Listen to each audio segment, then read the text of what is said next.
جانداروں میں سب سے بدتر اللہ کے نزدیک وہ لوگ ہیں جو کافر ہیں، سو وہ ایمان نہیں لاتے۔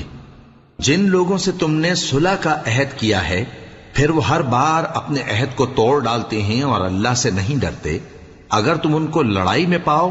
تو انہیں ایسی سزا دو کہ جو لوگ ان کے پس پشت ہوں وہ ان کو دیکھ کر بھاگ جائیں۔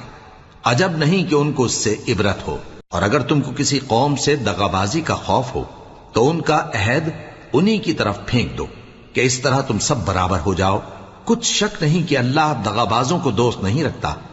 اور کافر یہ خیال ہرگز نہ کریں کہ وہ آگے نکل گئے ہیں،